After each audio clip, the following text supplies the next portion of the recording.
Ito guys, this is passive, active energy mga kapiksi. This is the best time for you to act.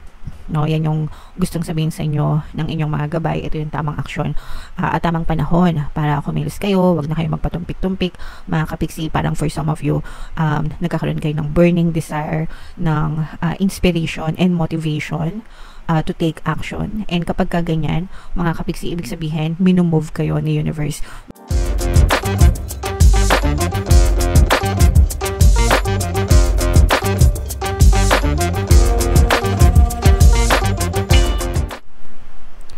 Hello guys, hello Capricorn, welcome back to Pinoy Pixie Tarot. Ang pamagat ng episode natin for tonight is OOTM, Oracle of the Month, para ngayong November, para sa Capricorn, Sun, Moon, Rising, Sun, and Venus. Meron tayong tatlong set ng decks dito guys. Ito yung para sa spiritual message nyo, ito yung para sa life messages, ito naman yung para sa love life mga kapiksi. Kung ano na lang yung makaresonate sa inyo guys, yun na lang yung take that message. Hindi lahat magre-resonate mga kapiksi. And by the way guys, naka-publish na sa channel natin yung video para sa inyong 2025 kapalaran. If in case hindi nyo pa napapanood guys, punta lang kayo dun sa ating homepage. Hanapin nyo lang yung video para sa zodiac sa inyo mga kapiksi. So unahin natin yung spiritual message para sa inyo guys, no? So we have Florida waters. This is more on cleansing mga kapiksi. Okay, so for some of you, parang you are being advised mga kapiksi na this is the best time for you para mag-cleanse. Actually, anytime naman guys, no? Especially if you feel like masyado na kayong nega, mabigat yung pakaramdam nyo, mga kapiksi. Merong Florida water, yung holy water na sa church, no? Mga kapiksi. Hindi ko lang alam kung pwede kayong kumuha doon, pero I think pwede yata kayong bumili, no? Sabihin nyo lang dun sa mga admin.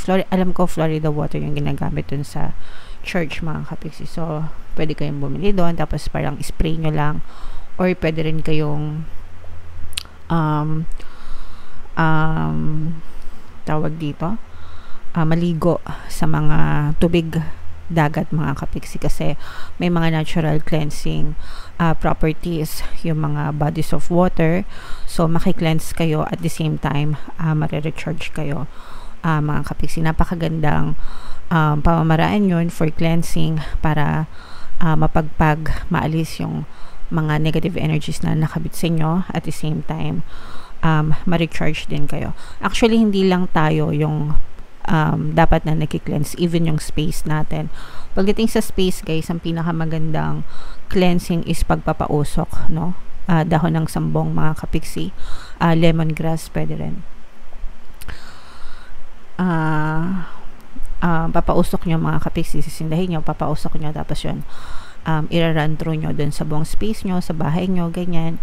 May kasamang dasal yon guys. So kung ano na lang yung dasal na nakaka-resonate sa inyo, yun na lang yung dasalin nyo mga kapiksi, para mawala or mapagpag yung mga negative na energies din sa loob ng bahay nyo or sa space nyo mga kapiksi, para gumaan. Especially pag nararamdaman nyo na medyo mabigat, no? Parang mabigat yung bahay, mabigat yung buhay, ganyan. Cleansing is the best way. Meron ding mga tao na nag-o-offer ng cleansing rituals, ganyan. So kung may mga kilala kayo, mga legit, mga kapiksi, kung gusto nyo magpa-cleanse kayo sa kanila guys, okay? Alright, so yan yung tawag dito, spiritual message para sa inyo guys. Ito naman yung ating life messages.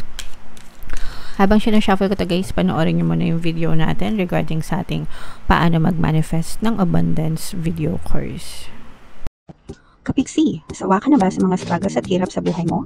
Masipag ka ba at masikap sa buhay ngunit hindi ka pa rin umaasenso? Ilang beses ka na bang nag-attempt mag-negosyo at mag-invest pero palagi ka pa rin nalulugi? Sa pagkakataon na ito ay maaaring may subconscious beliefs ka na nagiging balakid sa iyong pag-unlad at pagyaman. Introducing, paano mag-manifest ng abundance video course. Dito ay matututunan mo ma-overcome ang mga balakid mo para tuluyan ka ng umunlad, umasenso, sumagana, maging matagumpay, successful at maswerte sa iyong kabuhayan, pera, trabaho, negosyo, salapi at kaperahan ng bonggang-bongga. Dali, mag-send na ng email sa pinoypixitarot@gmail.com at simulan na ang iyong pagyaman ngayon. Alright, so sa lahat ng gusto mag-avail ng course guys, meron tayong promo ngayong October. Magbibigay tayo ng free 3-in-1 pampaswerte sa subliminal, sa pampaswerte sa buhay, sa pera, at saka sa love life, worth 1,500 yung freebie guys kapag nag-avail kayo ng course. Kaya mag-avail na kayo guys, sobrang ganda niya subliminal na yan, araw-araw kayong pinapakinggan mga kapiksi. So, ito yung ating live messages. We have the young energy and to be fair. So, ito guys, this is passive, active energy mga kapiksi. This is the best time for you to act.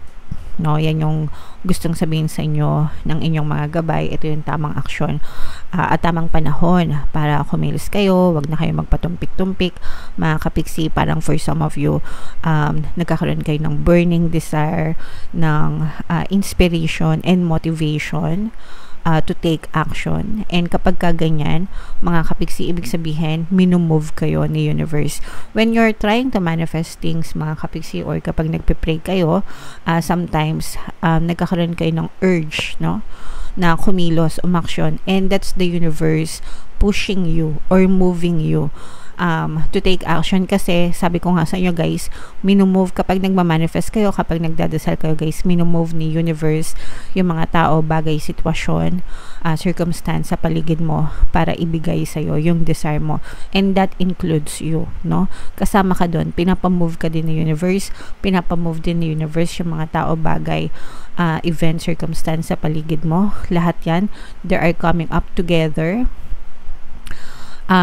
para mag-manifest yung desire mo. Okay, so if meron kayong urge to do something, no, parang na-inspire kayo, act, you have to act, no, kailangan mong kumilos, you have to take action kasi the universe is pushing you mga kapiksi. Okay, alright, for some of you mga kapiksi, with this to be fair message, ibig sabihin nito, wag tayo maging judgmental mga kapiksi. Parang sinasabi din dito na kailangan i-balance natin lahat ng bagay, no, sa buhay natin. Sabi ko nga sa inyo guys, you cannot appreciate darkness without light, and you cannot appreciate light without darkness, diba?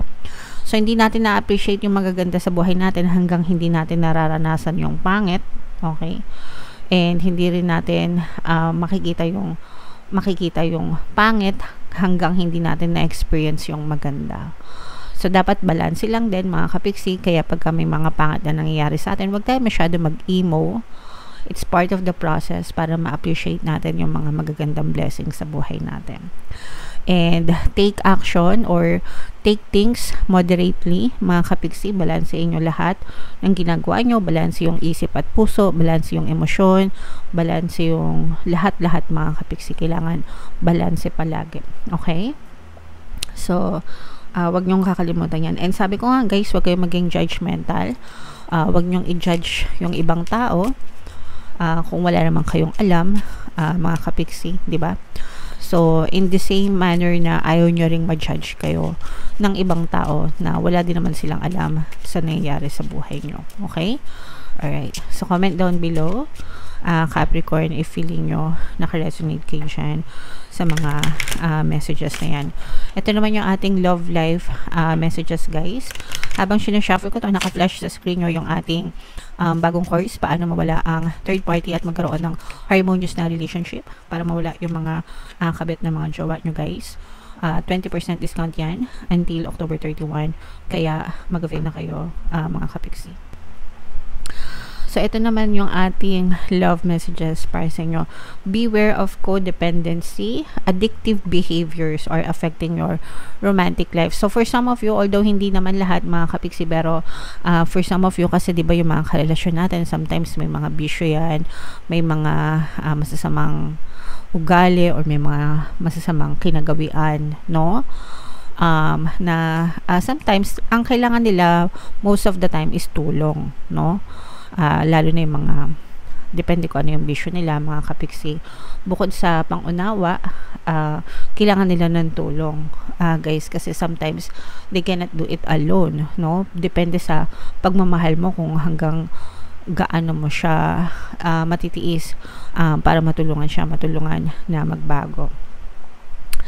And sometimes yung mga bisyo na yon nakaka-apekto dun sa relationship ng mga kapiksi. Okay? So, hanggang kaya nyo guys, tulungan nyo. Meron tayong subliminal guys, yung pampawala ng mga balakid, no? Subliminal.